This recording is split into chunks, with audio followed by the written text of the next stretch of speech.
a king who married his brother's widow and triggered a religious war, a billionaire who proposed after 37 days and lost $2.5 billion, and a bride who was literally already married to the groom's son. These aren't Hollywood scripts, they're real marriages that went so catastrophically wrong, they changed history forever. I'm counting down the 20 dumbest marriage blunders ever recorded. And trust me, number 3 will make you want to stay single forever. Starting at number 20. Charles II of Spain, the poster child for why your family tree shouldn't look like a telephone pole. The Habsburgs loved marrying their cousins. And I don't mean distant cousins, I mean close cousins, for generations. Charles II was so inbred that DNA analysis showed he was more inbred than if his parents had been full siblings. His grandfather married his niece. His parents were uncle and niece. His family tree was a family wreath. The result? Charles couldn't chew his own food, was bald by age 35, and was described as short, lame, epileptic, senile, and completely bald before 35. Oh, and impotent, which meant no heirs, which meant the dynasty collapsed, which triggered the War of Spanish Succession that killed 700,000 people, all because great-great-grandpa thought keeping it in the family was a great idea. Roll Tide, I guess. Number 19. Louis XVI and Marie Antoinette, the couple who quite literally lost their heads over marriage problems. When they married, Louis was 15, Marie was 14. Cute, right? Wrong. Because here's what nobody tells you about this famous couple. Louis didn't consummate the marriage for 7 years. 7 years. Historians debate why. Some say phimosis, others say social anxiety. Either way, the entirety of France was gossiping about whether their king could do the deed his own brother wrote letters mocking him. Marie Antoinette's mother sent physicians from Austria to figure out what was wrong. Eventually, they figured it out, probably via surgery, and had kids. But the damage to the monarchy's image was done. The French people already thought they were out of touch. This just confirmed it. And we all know how that ended. Marie supposedly never said, "Let them eat cake," but she definitely should have said, "Let my husband see a doctor." Number 18.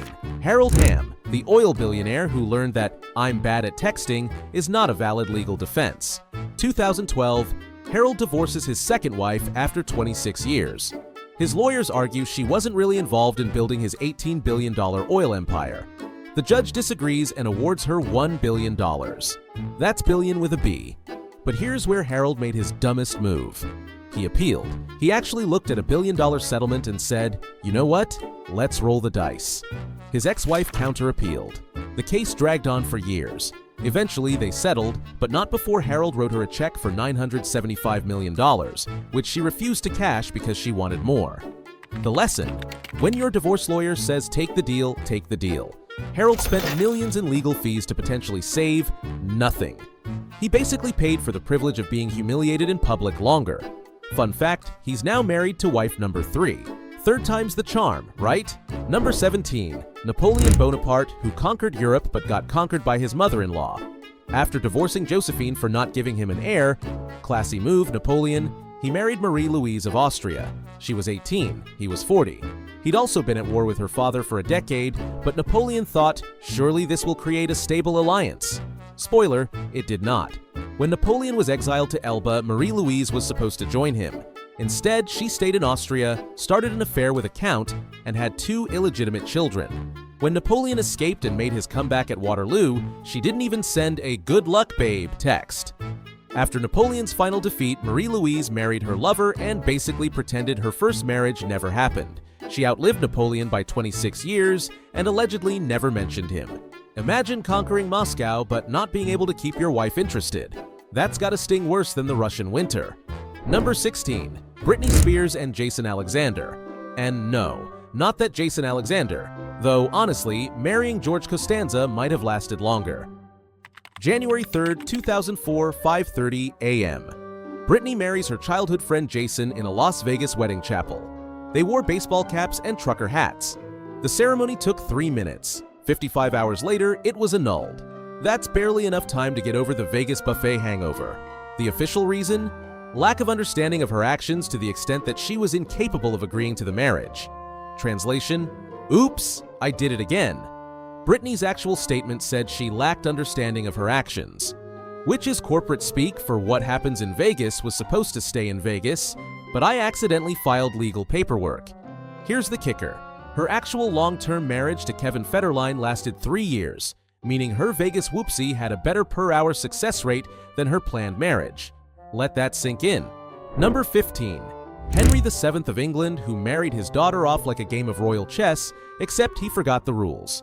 1501. Henry's son Arthur marries Catherine of Aragon. Perfect alliance with Spain. 5 months later, Arthur dies. Awkward. But Henry VII is cheap. He's already paid the dowry. He's already got the Spanish alliance. So he does what any reasonable person would do. Betroths Catherine to his other son, Henry, his other son, the backup child. There's just one problem. Church law says you can't marry your brother's widow. It's in Leviticus. Henry VII gets a papal dispensation anyway, religious equivalent of a permission slip from mom. But then Henry VII dies before the marriage happens. His son, Henry VIII, inherits the throne and the fiancée.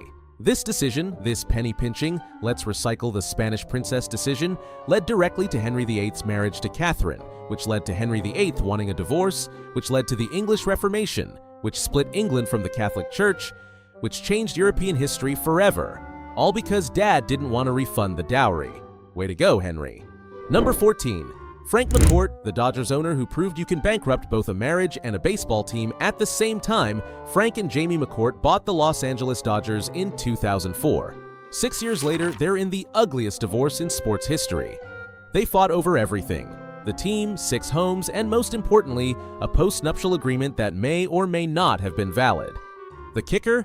Jamie claimed she co-owned the Dodgers. Frank said no. The fight got so nasty that Major League Baseball took over the team because the McCourts' divorce was affecting baseball operations. Think about that.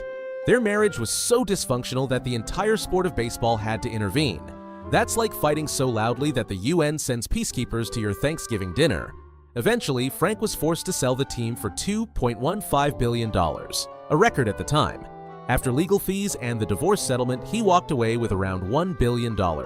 He turned a baseball team into the most expensive divorce in sports history. At least the new owners are competent, right, Dodgers fans? Number 13. Peter III of Russia, who married Catherine the Great and then speedran the worst marriage in Russian history. Peter and Catherine married in 1745. It was immediately clear they were incompatible. Peter was obsessed with toy soldiers. Literally, he played with them in bed.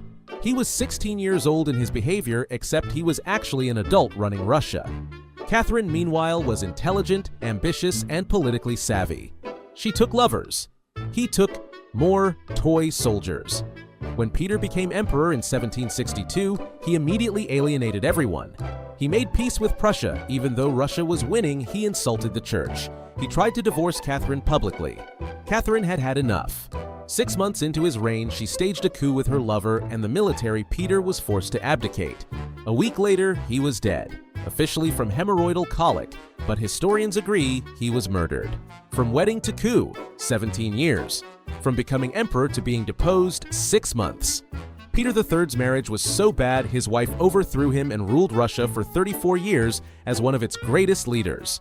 Moral of the story: if your wife is smarter than you, maybe don't give her a reason to commit treason. Number 12. Rupert Murdoch, the media mogul who's been married 5 times and keeps thinking, this time it'll be different. Rupert's first marriage lasted 31 years. Solid. Then he married Wendy Dung in 1999, 17 days after finalizing his divorce. Speed dating champion right here. That marriage lasted 14 years before ending amid rumors of an affair with Tony Blair, which Murdoch later called betrayal. Awkward. Then came Jerry Hall, Mick Jagger's ex. They married in 2016, divorced in 2022. Rupert was 91. But wait, there's more. In 2023, at age 92, Rupert got engaged to Anne Leslie Smith. 2 weeks later, he called it off. His reason? She was too religious and had different political views. Sir, you're 92 years old. What political views are deal breakers at this point? Tax policy in the afterlife? Then, in 2024, he married Elena Zhukova. Wife number 5. He's 93 years old. Rupert Murdoch owns media empires around the world but can't figure out marriage. At this point, he's speedrunning matrimony like it's a video game. Someone give this man a strategy guide. Okay, we're at the halfway point and I need to know. Which of these blunders shocked you the most? Drop your thoughts in the comments below, and if you're enjoying this historical train wreck tour, smash that subscribe button because we've got 11 more catastrophic marriages to go, and number 3 is absolutely wild. Trust me, you'll want to be subscribed for what's coming. Number 11, Henry VIII and Anne of Cleves, the marriage that lasted because of a Tinder profile catfish in 1540. Henry needed a 4th wife after Jane Seymour died. His advisor Thomas Cromwell recommended Anne of Cleves, a German princess. Henry asked for a portrait Hans Holbein painted one.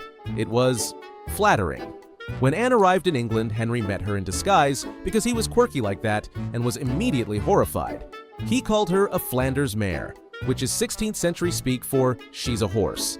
But the political alliance was too important, so Henry married her anyway, spent 0 nights with her, then annulled the marriage 6 months later, citing non-consummation. Here's the dumb part. Henry blamed Thomas Cromwell for the catfish situation and had him executed. Because nothing says mature leadership like beheading your advisor for your own bad Tinder match. Anne, meanwhile, got a generous settlement, kept her head, and lived comfortably for 17 more years. She's literally the only one of Henry's wives who survived marriage to him unscathed. Moral: sometimes the fastest divorce is the best divorce, especially when your husband is Henry VIII. Number 10, Elon Musk and Tallulah Riley, who got married, divorced, remarried, then divorced again. It's like they couldn't decide if they liked each other or not. 2010, Elon and Tallulah get married. Cool. 2012, they divorce. Elon tweets, "It was an amazing 4 years. I will love you forever." 2013, they remarry, because apparently forever means 8 months of thinking it over. 2016, they divorce again. For real this time? Probably. The total cost? Around $20 million in settlements. That's $5 million per marriage certificate. Here's what's wild. Elon has been married 3 times to 2 different women. He married Tallulah twice and his first wife Justine once. He's also had multiple relationships and 10 children. But marrying the same person twice and divorcing them twice? That's a special kind of indecisive. It's like ordering the same meal at a restaurant, sending it back, ordering it again, then sending it back again. Elon runs SpaceX and Tesla, but can't figure out if he wants to be married. At least he's consistent in his inconsistency. And yes, he's currently in another relationship. We'll see how that goes. Number 9, King George IV and Caroline of Brunswick, the couple so toxic that Parliament got involved. 1795, George marries Caroline. He's drunk at the wedding. Literally, his aides had to hold him upright. Great start. He consummates the marriage exactly once, long enough to get her pregnant, then abandons her. He writes to a friend, "I had rather see toads and vipers crawling over my victuals than sit at the same table with her." Caroline, to her credit, said he was fat and smelled bad touche. They separated immediately. For 20 years, they lived apart. Caroline traveled Europe and allegedly had affairs. George definitely had affairs. When George became king in 1820, he tried to divorce Caroline and exclude her from his coronation. Parliament literally put her on trial for adultery. It became the biggest public scandal of the era. The trial failed.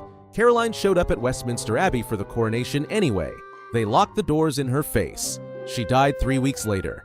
George refused to attend her funeral. Even by royal marriage standards, this was impressively hostile. They turned marital dysfunction into a constitutional crisis. Number 8, Boris Becker, the tennis champion who proved that 5 minutes in a closet can cost you $20 million. 1999, Boris is married to Barbara Feltis. Everything's fine. Then he goes to a London restaurant called Nobu. He meets Russian model Angela Ermakova.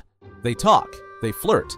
Then, and this is confirmed in court documents, they have sex in a broom closet at the restaurant. The encounter lasted approximately 5 minutes. Angela gets pregnant. Boris tries to deny paternity. DNA test confirms it's his. Oops. His wife Barbara divorces him. The settlement costs him an estimated $20 million. Plus, he has to pay child support for the closet baby. Let's do the math. $20 million divided by 5 minutes equals $4 million per minute. That's the most expensive closet encounter in human history. You could rent the entire restaurant for less. Boris later called it the most expensive 5 minutes of my life. He also went bankrupt in 2017 due to other financial issues. Turns out, winning Wimbledon doesn't make you smart with money or closets. The lesson? If you're going to cheat, at least don't do it in a broom closet at a public restaurant. Maybe rent a hotel room like a normal person? Just saying. Number 7. Lucrezia Borgia, the Renaissance woman who was married 3 times by age 21, and that's the least scandalous thing about her marriages. Marriage 1, age 13. Lucrezia marries Giovanni Sforza. Her father, Pope Alexander VI, yes, the Pope, annuls it 5 years later. Claiming non-consummation, Giovanni publicly insists he definitely consummated the marriage and says the Pope wants to marry Lucrezia himself. Yikes. Marriage 2, age 18. She marries Alfonso of Aragon. 2 years later, he's attacked by assassins and survives. Then he's strangled to death while recovering in bed. Everyone suspects Lucrezia's brother Cesare ordered the hit. Romance is dead, literally. Marriage 3, age 21. She marries Alfonso d'Este. This one actually lasts because Alfonso was powerful enough that the Borgias couldn't murder him. Lucrezia finally gets a marriage that doesn't end in annulment, conspiracy, or assassination. Here's the dumb blunder. Lucrezia's father and brother treated her marriages like chess pieces. They married her off for political alliances, then annulled or murdered her husbands when convenient. They didn't consider that pissing off Italian nobility might backfire. Spoiler, it backfired. The Borgia family collapsed within years. Turns out murdering your daughter's husbands is bad for long-term stability. Lucrezia, though? She lived to 39, had 8 kids, and became a respected patron of the arts. She outlived all the men who used her as a pawn icon status. Number 6. Johnny Depp and Amber Heard, the marriage that became a meme, a trial, and a masterclass in what not to do. 2015. They get married, cool. 2016. Amber files for divorce citing abuse. Not cool. What follows is years of accusations, counter-accusations, leaked audio, bizarre testimony about fecal matter on a bed, and 2 defamation trials in 2 countries. The 2022 Virginia trial became the most watched legal proceeding in history. People were watching it like a Netflix series. There were SNL skits, TikToks, memes. It was a cultural phenomenon. Here's the dumb blunder. Both of them took their private marriage disaster and turned it into a public spectacle. Whether you believe Johnny, Amber, or neither, one thing's clear. They both lost. Johnny won the defamation case but spent millions on lawyers and had his reputation dragged through the mud. Amber lost the case and owes millions in damages. The smart move would have been settling quietly, getting therapy, and moving on. Instead, they aired every detail of their dysfunctional relationship on live TV. The lesson? Some things should stay private. Your toxic marriage should not be a ratings hit on court TV. Though honestly, the real losers were all of us who couldn't stop watching.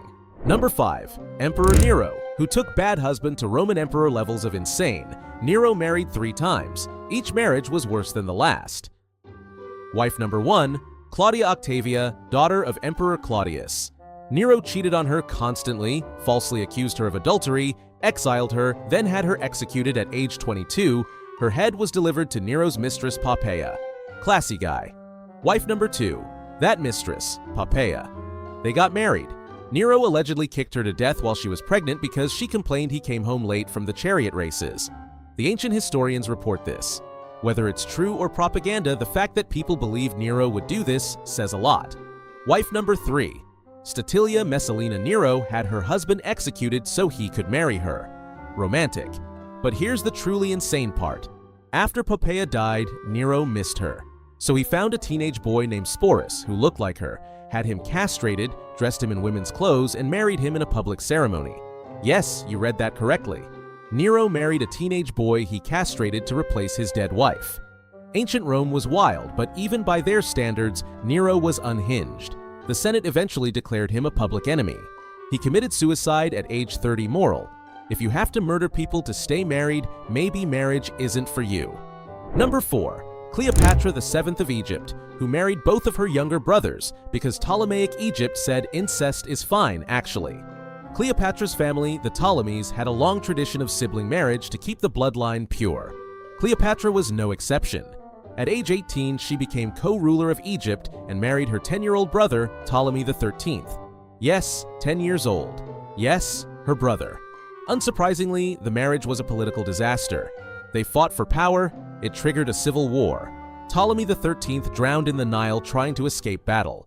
Most people think Cleopatra had him killed, good vibes all around. Then she married her other younger brother, Ptolemy XIV, who was 12. This marriage also ended conveniently. Ptolemy XIV died of mysterious causes, probably poisoning historians suspect Cleopatra or her lover Julius Caesar had him killed. So let's recap. Cleopatra married two of her brothers. Both died under suspicious circumstances, both were children when they married her. The dumb blunder here isn't just the incest, it's the Ptolemaic dynasty thinking sibling marriage would stabilize the kingdom. Instead, it created generations of power struggles, murders, and genetic issues. Cleopatra herself broke the cycle by having children with Julius Caesar and Mark Antony, neither of whom were her relatives. Progress. But those relationships didn't end great either. Cleopatra eventually committed suicide after Mark Antony's defeat. Still, marrying your siblings is somehow worse than suicide by AC. Ancient Egypt was a different time. Number 3. King Henry VIII and Catherine Howard. The marriage that was doomed the second it started, and Henry was too arrogant to notice. 1540. Henry is 49 years old, overweight, with a festering leg wound that smells so bad his courtiers can smell him from rooms away. He marries 17-year-old Catherine Howard, his fifth wife. Red flags everywhere. Catherine was young, flirtatious, and had a romantic history before marriage. Henry was old, paranoid, and had already executed one wife. Henry called Catherine his rose without a thorn. She was not without thorns. Within a year, rumors emerged that Catherine was having an affair with Thomas Culpeper, a courtier. Also, that she'd had premarital relationships that she didn't disclose. Henry's advisors investigated.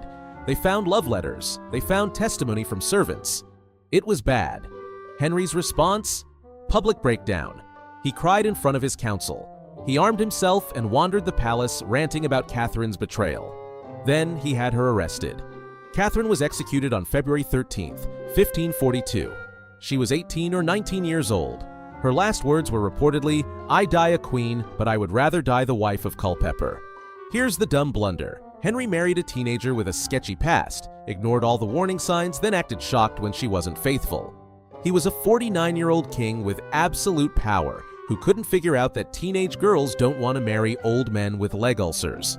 This marriage lasted 18 months. Henry went through 6 wives total. 2 were executed. 2 were divorced. 1 died in childbirth. Only one, Anne of Cleves, escaped with her head and her dignity. Henry VIII's love life was a masterclass in catastrophically bad decision-making, and Catherine Howard's marriage might be the worst of them all. Number 2. Dennis Rodman and Carmen Electra, the Las Vegas marriage that makes Britney Spears look like a relationship expert. November 1998. Dennis Rodman, NBA star and professional chaos agent, marries Baywatch actress Carmen Electra in Las Vegas. They'd been dating for a few months. The next morning, Dennis tried to get the marriage annulled, as in the next morning, the literal day after. His reason? He claimed he was of unsound mind, which is technically true. It's Dennis Rodman being of unsound mind is his brand. The annulment didn't go through immediately, so they actually stayed married for a few months. During that time, they were apparently on and off constantly. Carmen later said they had a passionate but volatile relationship.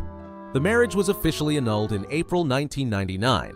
6 months after the wedding, Carmen cited fraud as the reason. Here's what makes this marriage historically dumb. Dennis had literally married himself in a previous publicity stunt. He showed up in a wedding dress and married himself. So when he married Carmen, everyone knew it was a terrible idea, except Dennis and Carmen. Carmen later admitted, "We were drunk, we were having fun. We said, let's just go get married." Then she added, "One day we had a major fight, and Dennis locked himself in his room and wouldn't come out." The lesson? What happens in Vegas should stay in Vegas, especially marriage certificates. At least Dennis got material for his memoir, and Carmen got a wild story for talk shows. Win-win. And now, the number 1 dumbest marriage blunder in history. King Henry VIII and Catherine of Aragon, the marriage that literally split Christianity. We've already covered Henry's marriage to his brother's widow earlier in the countdown, but we need to talk about what happened when Henry wanted a divorce. 1509. Henry marries Catherine. She's been his brother Arthur's widow for 8 years. Remember, Henry's dad arranged this to keep the Spanish alliance. Papal dispensation was granted. For 20 years, the marriage is fine. Catherine gives birth multiple times, but only one child survives. Mary, no male heir. Henry becomes obsessed with having a son. He's also become obsessed with Anne Boleyn, one of Catherine's ladies-in-waiting. So he decides, I need a divorce problem. The Catholic Church doesn't allow divorce. Henry argues the marriage was never valid because Catherine was his brother's widow, citing Leviticus. Never mind that the Pope already gave dispensation for exactly this issue. Pope Clement VII refuses the annulment, partly because Catherine's nephew is Charles V, the Holy Roman Emperor, who has the Pope under political pressure. So what does Henry do? He creates his own church, the Church of England. He declares himself the supreme head of the church. He grants himself a divorce. He marries Anne Boleyn. This triggers the English Reformation. England breaks from Rome, monasteries are dissolved, religious wars break out across Europe. The Protestant-Catholic split deepens. Thousands die in religious conflicts over the next century, all because Henry wanted to trade in his wife for a newer model and have a male heir. The irony? Anne Boleyn gives birth to a daughter, Elizabeth, no son. Henry has Anne executed 3 years later on false charges of adultery and treason. He then marries Jane Seymour, who finally gives him a son, Edward, but dies in childbirth. Edward becomes king at age 9 and dies at 15. Guess who ends up being the greatest monarch of the Tudor line? Elizabeth I, the daughter Henry didn't want. She ruled for 45 years during England's golden age. So let's summarize the damage. Henry created a new religion, split England from Catholic Europe, executed 2 wives, triggered centuries of religious conflict, dissolved hundreds of monasteries, all to have a son who died as a teenager, while the daughter he didn't want became England's greatest queen. This is the #1 dumbest marriage blunder in history, because one man's midlife crisis and fragile ego literally changed the course of Western civilization. Henry VIII couldn't keep it in his pants, and couldn't accept that maybe, just maybe, he was the problem.